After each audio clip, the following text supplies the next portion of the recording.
चलिए आज आपको लेकर चलते हैं बाबा वैद्यनाथ ज्योतिर्लिंग के दर्शन कराने। नमस्ते, मेरा नाम प्राची है और मैं आज आई हूँ देवघर झारखंड बाबा वैद्यनाथ धाम के दर्शन करने। मैं आपको एक चीज़ बता दूँ, बाबा वैद्यनाथ अब जो कोई भी आ रहा है तो कुछ चीज़ें आपको मालूम होनी चाहिए जो हर कोई नहीं बताता है। कोई न्यू पर्सन वहाँ जाता है। मैं आपको बता दूं कि यहाँ जो शिवलिंग पे जल चढ़ाया जाता है वो जल एक कुएं से लिया जाता है। मतलब आप नॉर्मल कहीं से भी जल नहीं ले सकते हैं। यहाँ पर मंदिर के अंदर एक कुआं है, वहीं से जल चढ़ाया जाता है। और यहाँ पर एक माता सती शक्ति पीठ भी स्थित है जो माता पार्वती का यहाँ पर हृदय गिरा था। चलिए मैं सारी चीज़ें आपको डिटेल में क्लियर बताती हूँ और समझाती हूँ। जाना है, अब मुझे फाइनली पता पड़ा है कि किस साइड से मंदिर जाना है। मैं उतनी देर से यही देख रही हूँ मंदिर किधर से जाना है। मुझे रेलिंग भी नज़र नहीं आ रही है। भाई आंटी मंदिर किधर से जाना है? सीधा जाके अभी भी नहीं पता मुझे किधर से जाना है। सारे तो मेरे फूल गिरे जा रहे हैं। तो मैं लाइन में लग चुकी हूँ और मेरे ख्याल से लाइन है बहुत ज़्यादा लंबी और मुझे 3 से 4 घंटा यहाँ पक्का लगना ही लगना है दर्शन करने में। चलिए कोई बात नहीं, यहाँ तक आए। मैं सुबह 8 बजे आई थी, नहा वहा के रेडी हो गई थी। मैंने कहा पहले बाबा के दर्शन करते हैं, उसके बाद कुछ खाएंगे पिएंगे, क्योंकि यहाँ से 50 किलोमीटर एक और मंदिर है, वहाँ पर भी जाना कंपलसरी होता है। तो फाइनली मैंने अंदर ज्योतिर्लिंग के दर्शन वर्शन करके जल वल चढ़ा के और मैं बाहर निकल आई हूँ।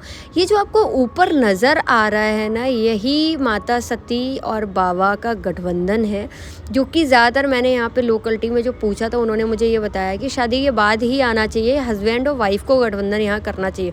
पर लोगों की आस्था है, कुछ लोग ऐसे ही करते हैं, मुझे नहीं पता। पर यहाँ पे अगर कोई आप मनोकामना बोल कर जाते हैं और वो अगर पूरी होती है तो ही आप गठबंधन यहाँ कर सकते हैं। मैं आपको बताऊँ ना, 2-3 चीज़ें यहाँ थोड़ी सी अनोखी थी। पहला था कुएं से जल लेना जो बाबा को समर्पित किया जाता है, उसके बाद वही जल माता सती और सभी भगवान को समर्पित किया जाता है।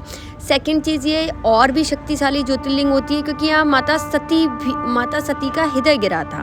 मैं आपको दिखाऊं, ये है माता सती का हृदय जो यहाँ गिरा था, इसीलिए ये ज्योतिर्लिंग और भी शक्तिशाली मानी जाती है। मैं सच बताऊं, मुझे बहुत अच्छा लगा, बहुत खुशी हुई यहाँ आकर।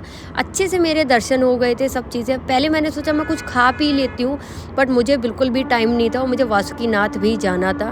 तो फाइनली मैंने सोचा पहले मंदिर ही सारे हो आती हूँ, उसके बाद कुछ खाऊंगी।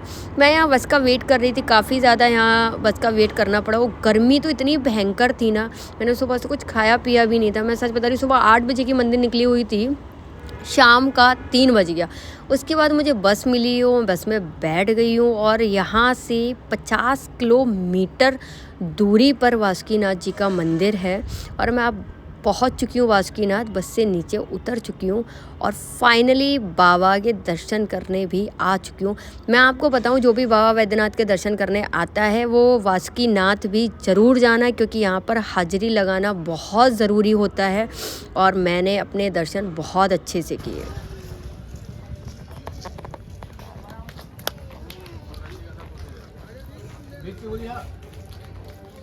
अब मैं जा रही हूँ देवघर, जहाँ से मैं आई हूँ। रात हो चुकी है, भाई साहब अकेली अबला नारी घूम रही है इन सड़कों पे। डर तो कभी कभी लगता है अकेले ट्रैवल करने में, लेकिन ज़्यादा नहीं लगता। चलो ठीक है, जो भी है।